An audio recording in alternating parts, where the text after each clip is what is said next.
한국 인터넷에는 다양한 공포 이야기가 떠돌고 있습니다. 그중 가장 유명한 이야기 중 하나를 바탕으로 제가 새로운 이야기를 만들어 보겠습니다. 내가 겪은 일은 지금도 머릿속에서 지워지지 않는다.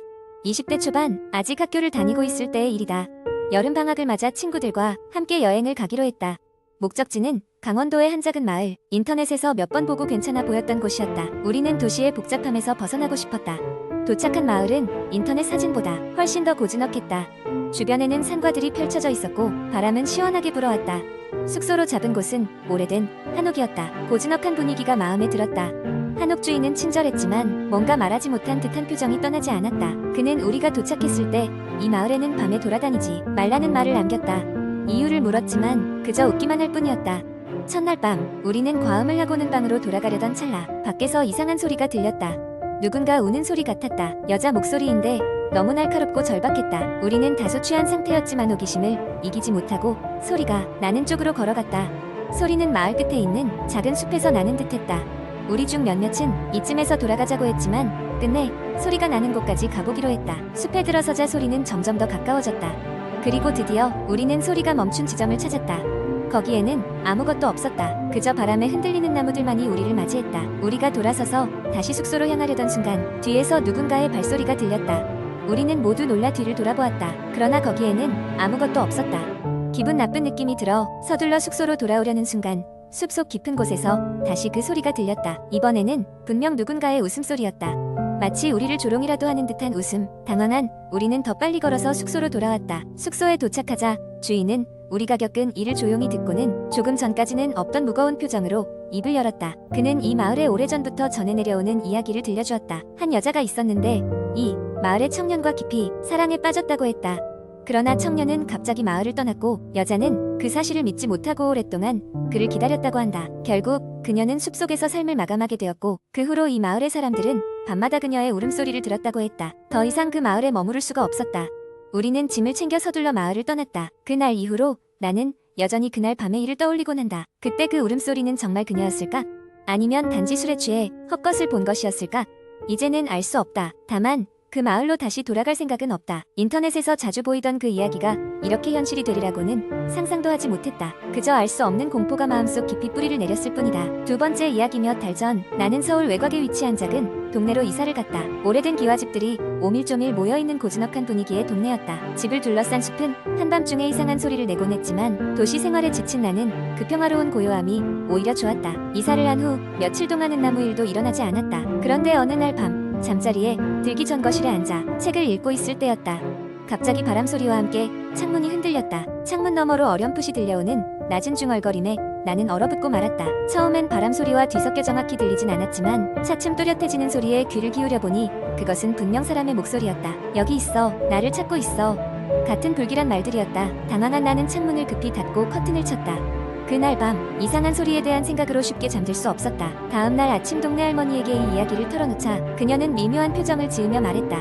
그건 이 동네의 전설 같은 이야기야. 오래전에 이곳에 살던 한 여자가 사랑하는 사람을 기다리다가 병으로 죽었대. 그 여자가 비오는 밤이면 나타나 벼랑 끝에 서서 그 사람을 찾고 있다는군. 할머니의 이야기는 그저 오래된 민담으로 치부할 수 있었지만 그 후로도 여러 번 비슷한 일이 반복됐다. 비 오는 밤이면 어김없이 들려오는 그 중얼거림과 창문을 두드리는 소리에 온통 신경이 곤두섰다. 점점 불안은 커졌고 평소보다 일찍 잠자리에 들게 되는 날이 많아졌다. 어느 날 밤 또다시 창문이 흔들렸다. 이번엔 용기를 내어 창문을 열어보기로 결심했다. 떨리는 손으로 창문을 열자 나는 충격적인 광경의 말을 잃었다. 창문 밖에는 하얀 한복을 입은 여자가 비에 젖은 채 서 있었다. 그녀의 얼굴은 창백했고 눈은 비정상적으로 커서 새하얀 달빛 아래 더욱 도드라졌다. 그녀는 나를 뚫어지게 바라보며 천천히 손을 뻗었다. 순간 두려움에 사로잡혀 창문을 급히 닫고 몸을 숙였다. 숨이 막힐 듯한 공포에 다시 잠을 이루지 못했다. 그 후로도 같은 일이 반복됐지만 무서움에 익숙해진 나는 더 이상 두려워하지 않게 되었다. 대신 그녀가 나타날 때마다 창문을 열어놓고 조용히 그녀의 이야기를 듣기로 했다. 그녀는 낮은 목소리로 언제나 같은 말을 했다. 내 사랑은 어디에 있나요? 그리고는 이내 사라졌다. 어느덧 나도 그녀를 기다리게 됐다. 이상하게도 그럴수록 그녀가 나타나는 빈도는 줄어들었고 날이 갈수록 나는 안정을 찾았다. 시간이 지나 봄이 올 무렵 비 오는 날 그녀는 다시 나타나지 않았다. 마치 사랑하는 일을 끝내 찾은 사람처럼 말이다. 지금도 난 그 일이 꿈이었는지 현실이었는지 알 수 없지만 그 이후로 동네는 다시 고요한 평화를 되찾았다. 할머니는 나에게 웃으며 말했다. 아마도 내가 그녀의 마지막 사랑이었나 봐. 이후로도 나는 여전히 그 집에서 살고 있으며 더 이상 그녀를 보지 못했지만 비가 오는 밤이면 가끔씩 그때의 일이 떠오르곤 한다. 구름을 뚫고 내리쬐는 달빛 아래 그녀는 영원히 사랑하는 이를 찾아 떠돌고 있지는 않을까 하는 생각을 하며 세 번째 이야기 한 곡. 인터넷에는 다양한 공포 이야기가 많이 떠돌아다니는데 그중 하나를 길게 풀어보겠습니다. 이 이야기의 제목은 끝나지 않는 전화입니다. 대학교 시험 기간이 한창이던 어느 날 밤 주인공인 태미는 도서관에서 늦게까지 공부를 하다가 기숙사로 돌아가고 있었다. 그날따라 유난히 바람이 세차게 불고 하늘에는 어두운 구름이 가득 차 있었다. 분위기도 가라앉은 듯한 그날 태미는 기숙사로 돌아오는 길이 왠지 모르게 오싹하게 느껴졌다. 기숙사에 도착한 태미는 피곤한 몸을 침대에 던지듯 누우면서 잠시 쉬고 있었다. 그런데 갑자기 스마트폰이 진동하며 불길하게 울리기 시작했다. 화면을 확인하니 알 수 없는 번호였다. 태미는 이상한 느낌이 들었지만 호기심에 전화를 받았다. 그러나 듣는 순간 기분이 이상해졌다. 전화기 너머에서는 아무 말도 없이 희미한 바람소리와 함께 무언가 웅얼거리는 듯한 소리가 나고 있었다. 태미는 장난 전화라 생각하고 전화를 끊었지만 곧이어 다시 그 번호로부터 전화가 걸려왔다.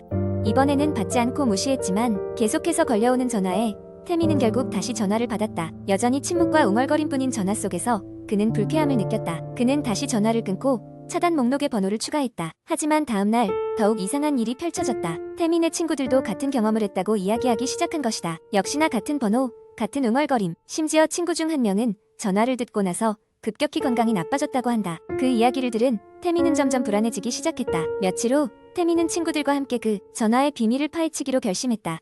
친구 중 한 명의 아는 사람이 통신 관련 일을 하는 전문가였기 때문에 그를 찾아가 도움을 받았다. 전문가의 도움으로 그 번호의 위치 추적을 시작했다. 그들은 이내 믿을 수 없는 사실을 알게 되었다. 그 번호는 사용 중지된 오래된 공중전화기에서 걸려온 것이었다. 더 충격적인 것은 그 공중전화기는 근처 오래된 공동묘지에 위치해 있었다는 사실이었다.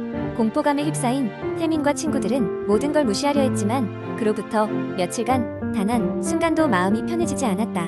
뭔가 손을 써야겠다고 생각한 그들은 용기를 내어 직접 그 장소로 향했다. 밤이 깊어진 시간, 비가 쏟아지기 시작한 날이었다. 그들은 공동묘지에 도착했고 문제의 공중전화 앞에 섰다. 낡고 녹슨 전화기는 멈춘 시간 속에서 어둠에 잠겨 있었다. 주위는 불길한 적막감으로 가득 차 있었다. 용기를 내어 수화기를 들어보았지만 그저 죽은 듯 조용할 뿐이었다. 그 순간 비명을 지르며 도망가고 싶었지만 친구들과 함께 서로를 다독이며 그 자리를 벗어났다. 사건 이후 신기하게도 전화를 포함한 이상 현상은 멈췄다. 태민과 친구들은 알 수 없는 공포에서 벗어날 수 있었고 그들은 다시 평범한 일상으로 돌아갈 수 있었다.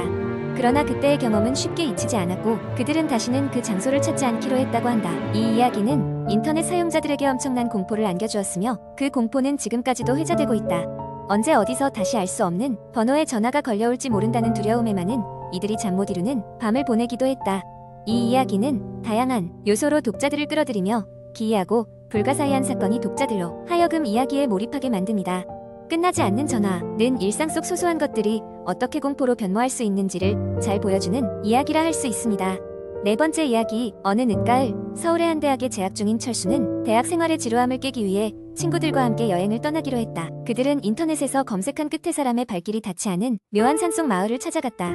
그곳은 근방 주민들 사이에서 잃어버린 마을로 불리며 다양한 소문이 떠돌고 있었다. 특히 일제강점기 시절 많은 사람이 실종되었다는 이야기가 심심찮게 전해져 내려오고 있었다. 철수의 일행은 호기심과 약간의 두려움을 안고 마을을 향해 출발했다. 구불구불한 산길을 따라 몇 시간을 걸어 마침내 마을에 도착했을 때 그들은 도시에서는 볼 수 없는 옛날식 한옥들이 늘어서 있는 것을 보고 신기해했다. 하지만 주변은 적막했고 사람의 기척이라곤 전혀 느껴지지 않았다. 마을 초입의 커다란 나무에는 대나무 피리 소리가 은은하게 울려 퍼졌다. 누군가의 장난일 것이라 생각한 일행은 대수롭지 않게 넘어갔다. 어느 정도 둘러보던 중 철수는 한 폐가 앞에서 멈춰섰다. 유난히 낡아 보이는 그 집은 다른 집들에 비해 더 많은 세월의 흔적을 간직하고 있는 듯 보였다. 호기심의 문을 열고 들어간 순간 섬뜩한 한기의 기운이 온몸을 감쌌다. 집 안에는 오래된 사진들과 녹이 쓴 노스의 액자가 있었고 그 속에는 웃고 있는 한 가족의 모습이 담겨 있었다. 하지만 아무리 봐도 그들의 웃는 표정이 비정상적으로 보였다. 철수는 일행을 불러 함께 집안을 더 수색하기로 했다. 그런데 구석진 방에서 묘한 광경이 펼쳐졌다. 방 중앙에는 낡아빠진 나무 상자가 놓여 있었고 그 위에는 들어가지 마세요라는 경고문이 적혀 있었다. 당연히 경고를 무시한 일행 중 한 명이 상자를 열어버렸다. 그 순간 집 전체가 흔들리더니 천장에서 검은 액체가 흘러내리기 시작했다. 비명과 함께 그들은 황급히 집을 빠져나왔다. 마을을 빠져나오는 길 내내 이상한 기분이 그들을 죄어왔다. 뒷걸음질 치며 마을을 보니 분명히 아무도 없었던 그곳에 마치 주민들이 자신들을 지켜보고 있는 듯한 환영이 보였다. 그들 모두 같은 꿈을 꾸기라도 한 듯 서둘러 마을을 빠져나갔다. 결국 여러 우여곡절 끝에 산을 내려온 일행은 차에 몸을 싣고 서울로 돌아왔다. 하지만 그들 중 몇 명은 그 후로도 악몽에 시달리며 이상한 소리를 듣는 증세를 호소했다. 어딘가에서 들려오는 대나무 피리 소리, 그리고 수상한 나무 상자의 환영이 이어졌다. 결국 이 이야기는 인터넷을 통해 퍼지며 잃어버린 마을에 대한 또 다른 소문이 되어버렸다.